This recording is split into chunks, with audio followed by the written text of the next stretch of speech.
Hola, vamos a hacer este circuito de corriente alterna planteado en Ingeniería Informática en la Universidad de Las Palmas. Bueno, es sumamente sencillo, no vale la pena complicarse con este tipo de problemas. Es un circuito RLC, el típico RLC en serie. Estos elementos están en serie porque son atravesados por la misma corriente. O sea, hay una sola corriente que va por toda la malla y es común a todos los elementos. Bien, pero hay que ver un poquito de teoría con esto, ¿no? Se nos dice que la inductancia o coeficiente de autoinducción de la bobina, L, vale 10 milihenry, la capacitancia del capacitor o condensador es 2 microfaradios y la resistencia tiene un valor de 5 ohmios. Bueno, dice que está conectado a un generador de 100 volt de fe máxima y una frecuencia de 1 kHz. Bien, este símbolo típico de representar un generador de corriente alterna o de tensión alterna implica que tenemos una FEM alterna, generalmente es una FEM sinusoidal o cosinusoidal, variable en el tiempo, que nos va a proporcionar también evidentemente una intensidad que será variable con el tiempo y nos proporcionará unas caídas de tensión o diferencias de potencial o voltaje entre cada uno de estos elementos que también será variable. Al voltaje o diferencia de potencial entre los extremos de la resistencia solemos llamarle V sub R, al del capacitor V sub C y al de la bobina V sub L. Entonces lo primero que me pide es calcular la impedancia total del circuito. Vale, entonces para eso tenemos que ver unos conceptos previos. Aquí yo he dibujado el circuito con sus 3 elementos y tenemos que ver el comportamiento de cada tensión o de cada diferencia de potencial entre los extremos de cada elemento. El voltaje entre extremos de la resistencia, lo que llamamos V sub R, es un voltaje que está en fase con la corriente. ¿Qué significa que está en fase con la corriente? Significa que cuando la corriente tenga un valor 0, el voltaje en la resistencia también será 0. Eso se muestra aquí en la gráfica. Vamos a agrandarlo un poquito más, así lo vemos mejor. Este fasor representa el valor máximo de la intensidad, o sea, el fasor intensidad y cada uno de los fasores que representan a las tensiones, los representamos como si fueran vectores. En alterna tenemos que tratar los voltajes como si fueran vectores. Esa es la clave. Entonces, ¿qué pasa? El voltaje en la resistencia está en fase con la intensidad porque alcanzan los valores 0 y máximos o máximos negativos en los mismos instantes de tiempo. Yo he representado las formas de onda, en rojo la intensidad de la corriente, en celeste el voltaje en la resistencia, durante un periodo de tiempo que es un periodo, ¿vale? Por eso marqué el periodo, lo dividí entre 4, y aquí tengo un cuarto de periodo, un medio y 3/4 de periodo. Nosotros tenemos que imaginar que estos fasores van girando en sentido antihorario, con la misma frecuencia con la cual lo hace la intensidad o los voltajes, con la misma frecuencia, y la proyección de estos extremos, de los vectores, me va indicando el valor en los ejes. Por ejemplo, en t igual 0, este fasor que me indica que la intensidad vale 0, por ejemplo, la he tomado como 0, y el voltaje en la resistencia vale 0.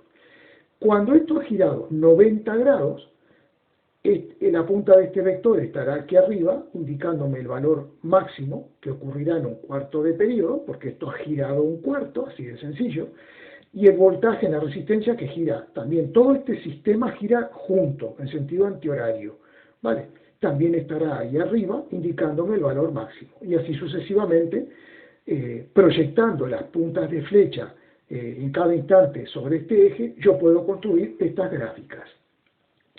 ¿Qué pasa con la bobina? Pues la bobina tiene este comportamiento. El voltaje en la bobina adelanta, porque este vector, si esto va girando, este vector va delante de la intensidad, entonces decimos que el voltaje adelanta en pi sobre 2 radianes. ¿Vale? O sea, este angulito que tengo aquí es un angulito de pi sobre 2 radianes o 90 grados, da igual, ¿no? Entonces, ¿qué quiere decir? Que cuando la intensidad y el voltaje en la resistencia valen 0, la tensión en la bobina es máxima, ¿vale? Entonces, esto es un desfasaje que implica un adelanto de 90 grados del voltaje en la bobina con respecto a la intensidad. Y luego, el voltaje en el capacitor atrasa un ángulo de pi sobre 2 radianes con respecto a la corriente.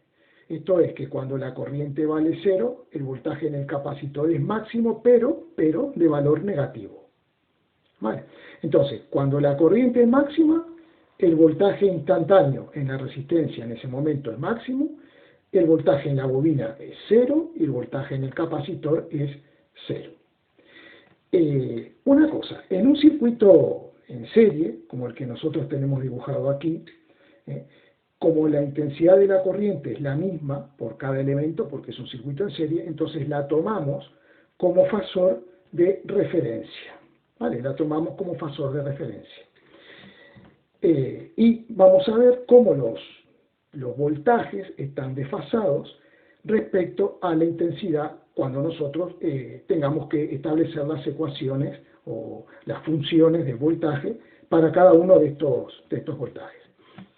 Bueno, vamos a suponer una cosa, que este diagrama fasorial de voltajes que tenemos aquí, yo lo puedo hacer de otra forma, porque esto ya se trata de disponer de estos vectores como sabemos nosotros, sumar vectores, ¿no? Entonces, por ejemplo, pongo el voltaje en la resistencia y luego aplico el método de la poligonal cerrada. Por ejemplo, a V0R le sumo V0L, que es para arriba, y a continuación le sumo V0C, que es para abajo. Entonces, en este caso en que V0L es mayor que V0C, el circuito será un circuito inductivo. Este es un circuito inductivo. Bien, entonces, la resultante de esta suma vectorial de los voltajes coincide con el valor máximo de la FEM de la fuente. Es decir, eso va a coincidir con la FEM sub 0, que es el valor máximo de la FEM en el generador. ¿Vale? Bien, también puede suceder que el circuito sea capacitivo. El circuito será capacitivo cuando VC, que es de color lila, o sea, este V0C, sea mayor que V0L. ¿Vale?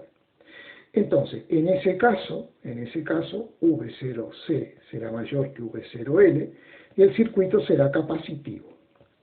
Bueno, como estamos tomando la intensidad de la corriente como fasor de referencia, la intensidad de la corriente estaría aquí, ¿vale? Entonces, ¿qué podemos decir? Podemos decir que en el circuito capacitivo, la FEM total, o la FEM del generador, atrasa un ángulo phi con respecto a la corriente. Y en el circuito inductivo, como la corriente va a estar aquí, la FEM adelanta a la intensidad en un ángulo phi. Eso en el circuito inductivo. Bien, vamos a ver ahora otros elementos importantes de los circuitos de corriente alterna.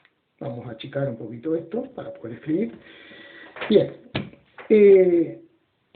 nosotros, si aplicamos la ley de Ohm a la resistencia, podemos escribir que la resistencia, por la ley de Ohm, la resistencia es igual al voltaje máximo entre los extremos de la resistencia dividido entre la intensidad máxima, ¿no? Esa es la ley de Ohm.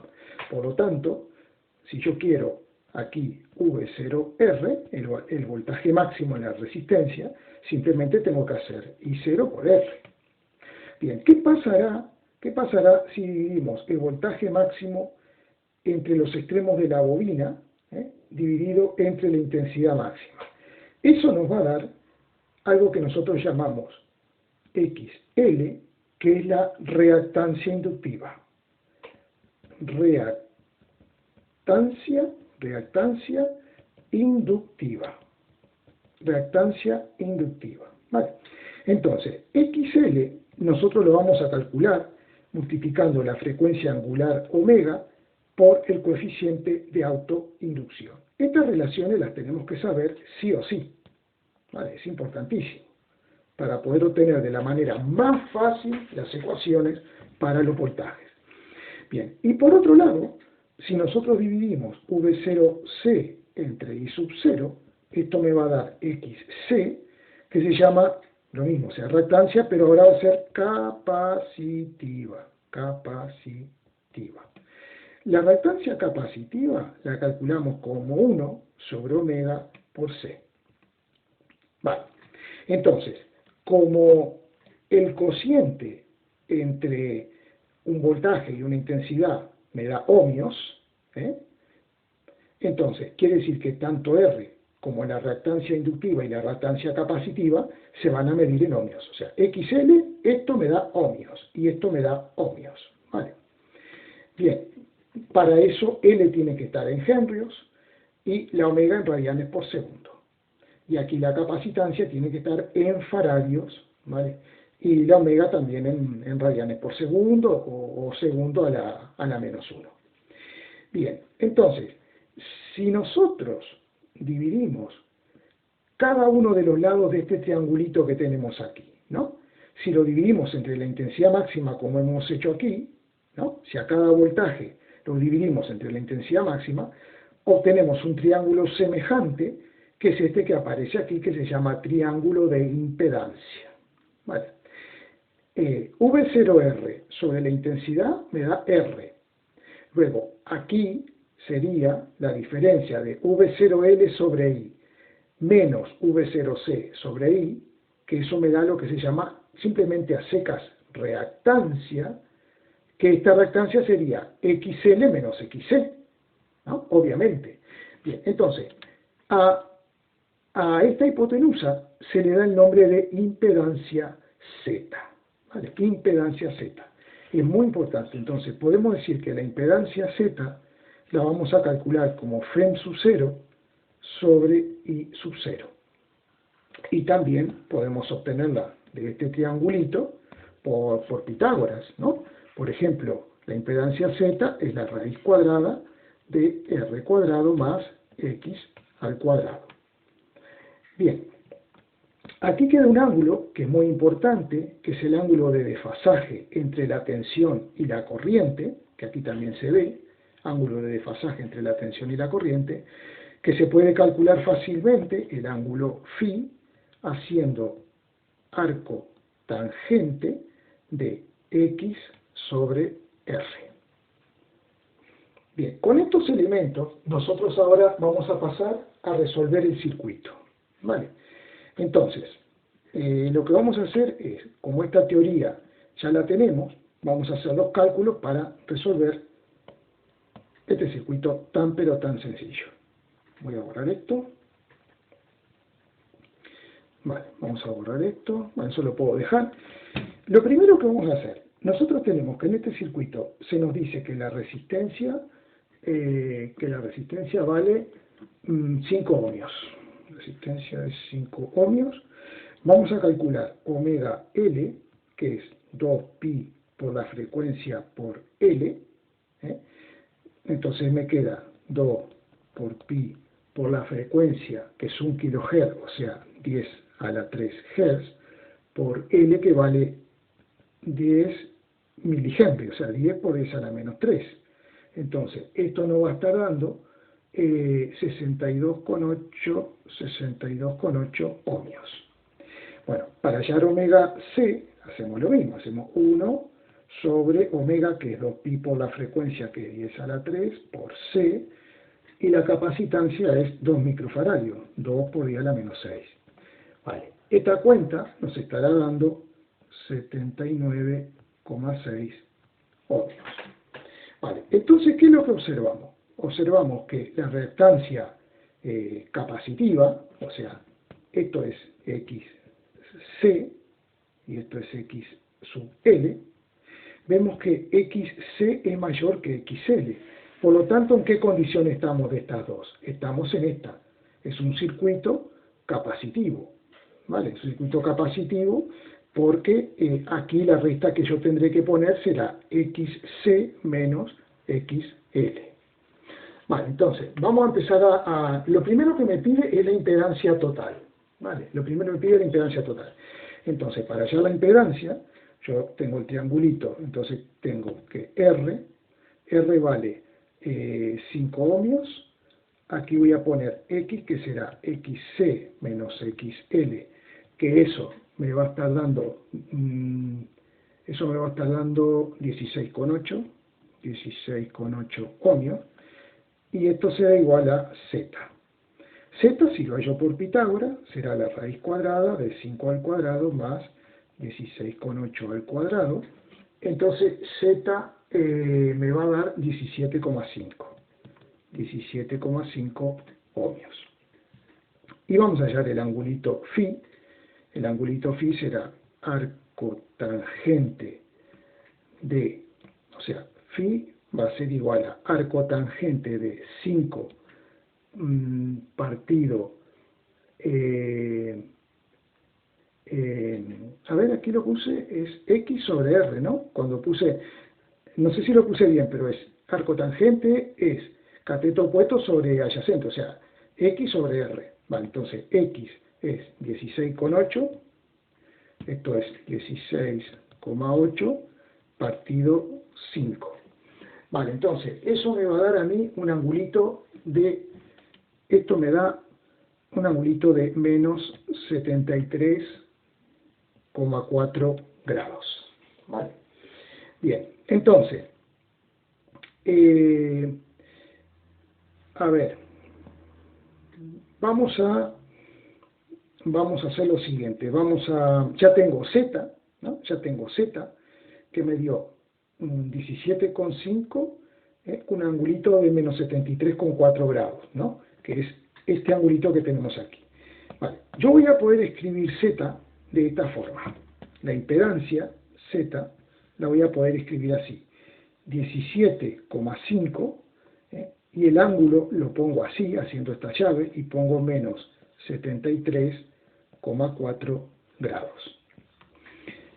Otra forma de hallar Z es usando la notación compleja.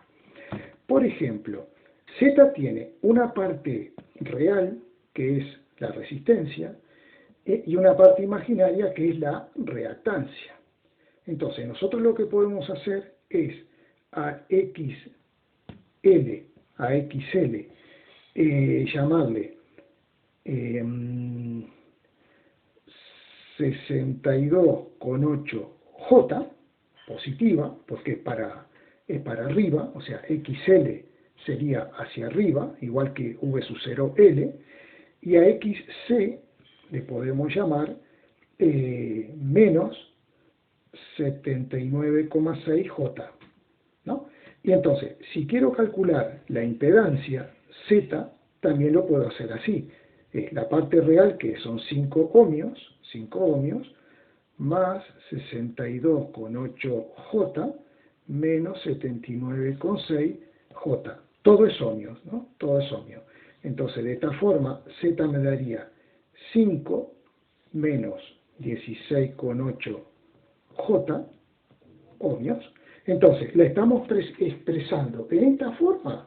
La impedancia compleja. ¿Compleja por qué? Porque tiene una parte real y otra imaginaria.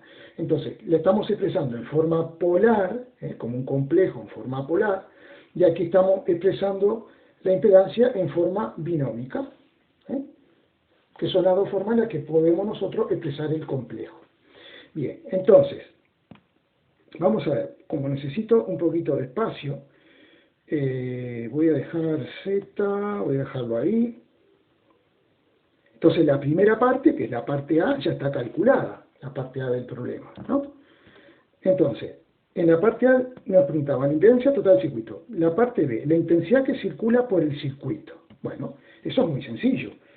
Si yo quiero calcular la intensidad que circula por el circuito, primero voy a calcular la intensidad máxima, que será el cociente entre la FEN máxima y la impedancia Z del circuito. Y la impedancia Z del circuito, entonces esto me va a quedar 100 volt partido Z, que es 17,5 ohmios. Entonces la intensidad máxima me va a dar 5,7 amperes. Bien, ya que estoy, voy a calcular el voltaje máximo en la resistencia, que es el V0R, ¿no? Que ¿cómo lo voy a calcular? Haciendo R por I sub 0. Entonces sería 5 ohmios por I sub 0, que vale 5,7 amperes. Entonces V0R me da 28,5 volt. Y voy a calcular V0L, que será igual a XL por I sub 0. Vale, y haciendo esa cuentita, esto me va a dar 314 volt. Y por último voy a hallar V0C. Pero voy a hacer una cosa. Voy a borrar un poco esto, ¿no? Porque si no, ya no tenemos dónde poner nada, dónde anotar ahí.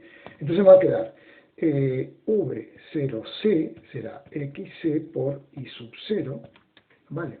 Entonces eso me va a estar dando 5 por 79,6 me da 398 volt. Bien, entonces, vamos a poner aquí, la impedancia me dio 17,5 con un ángulo de menos 73,4 grados.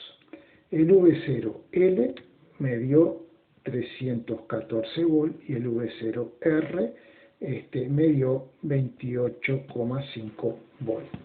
Bien, entonces, ya tengo calculada la intensidad, ¿no? Y con ella calculé ya los otros voltajes.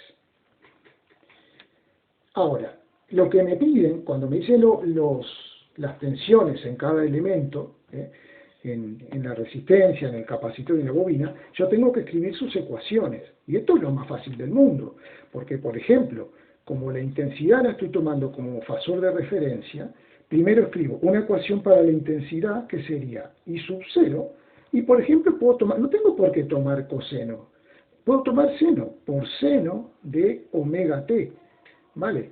¿Qué es lo que me interesa a mí? Que cuando el tiempo vale 0, la intensidad valga 0.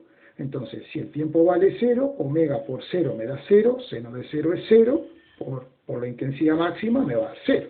O sea que esta ecuación describe perfectamente esta curva, la curva roja, ¿vale? Que es una función sinusoidal, ¿vale? ¿Para qué me voy a enredar con coseno? Es que no hace falta. Entonces me va a quedar la I sub 0, que, bueno, la borré, pero I sub 0 me había dado 5,7, me queda 5,7 por el seno de omega, que omega es, si hacemos las cuentas, 2pi por f nos da 6,28 por 10 a la 3 por t, amper. Listo, ya no tengo que hacer más nada. Ya tengo la ecuación de la intensidad, ¿vale? Con esto tengo la ecuación de la intensidad. Perfecto. Si ahora quiero hallar, por ejemplo, el voltaje de la resistencia, el V sub R tendrá su valor máximo, V0R, por el seno también de omega t. ¿Por qué? Porque este fasor está en fase con la intensidad, están en fase, por lo tanto también es una función seno. ¿Vale? Entonces me va a quedar el V0R, que yo calculé, que lo tengo ahí arriba, que me dio 28,5, por el seno de omega, que es 6,28 por I a la 3 por t. Le pongo volt, listo, ya está terminado, sencillísimo. No tengo que complicarme ni con el número E, ni con ninguna tontería de esas que no hace falta con un circuito pero tan sencillo. Ahora, ¿qué pasa con el VL? Pues el VL tendrá un valor máximo, también le voy a usar la función seno de omega t, pero ¿qué pasa? Que el VL adelanta en pi sobre 2. Ah, bueno, entonces pongo más pi sobre 2 radianes, ¿vale? Entonces me va a quedar V0L, que me dio 314, por el seno de 6,28 por esa a la 3t, vamos a quitar esto, más más pi sobre 2, le pongo volt y listo el pollo. Ya está terminado el V sub L, ¿vale? Y ahora, para calcular el VC, ¿qué voy a tener en cuenta? Que el VC será V0C por el seno de omega t, pero ¿qué pasa? El VC retrasa en pi sobre 2, ¿vale? O sea, menos pi sobre 2, listo, ya está. Entonces me queda V0C, que es 398, por el seno de 6,28 por 10 a la 3t menos pi sobre 2 por. Listo, ya está terminado. Vale, ya tengo todos los voltajes en cada uno de los elementos. Bien, entonces, vamos a ver ahora la última pregunta. La potencia activa proporcionada por la fuente. Bueno, está interesante.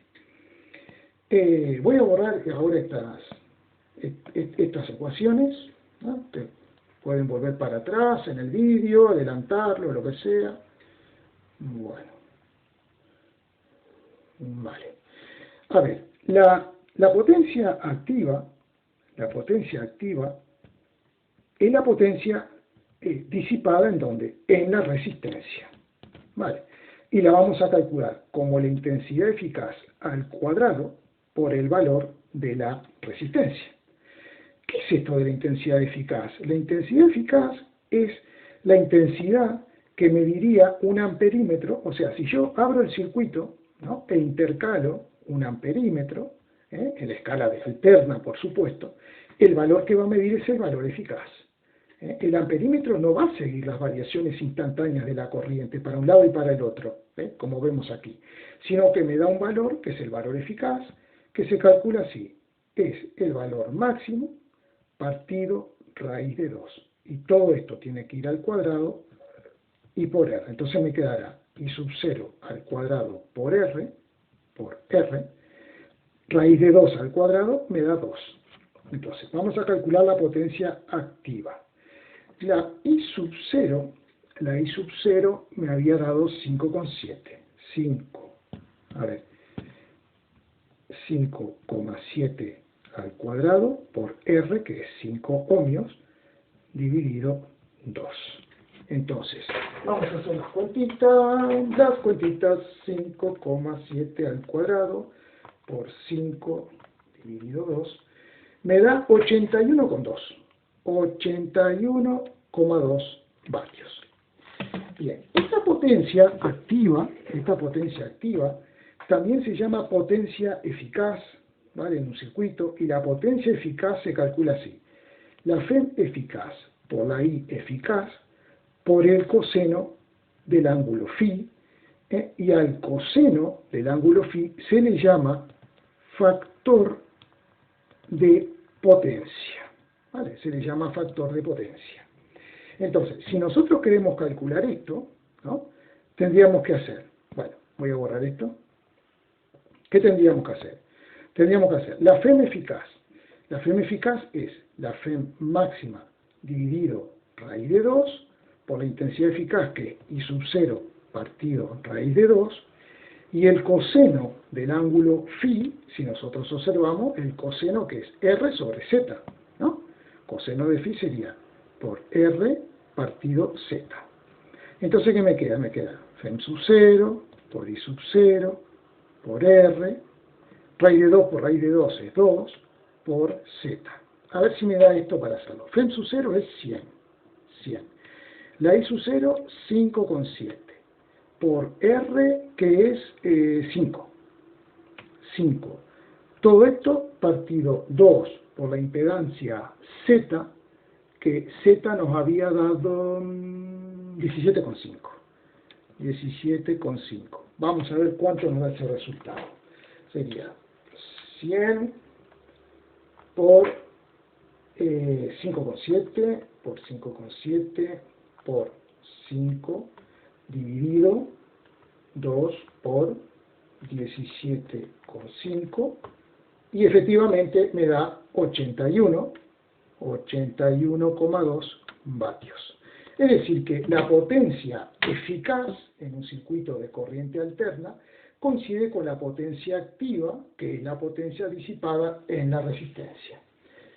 Bueno, llegamos al final, espero que les haya gustado y por favor, seamos altruistas, vamos a suscribirnos, vamos a darle me gusta y vamos a difundirlo, para todos aquellos compañeros que tengan que dar el examen muy pronto. Bueno, muchas gracias.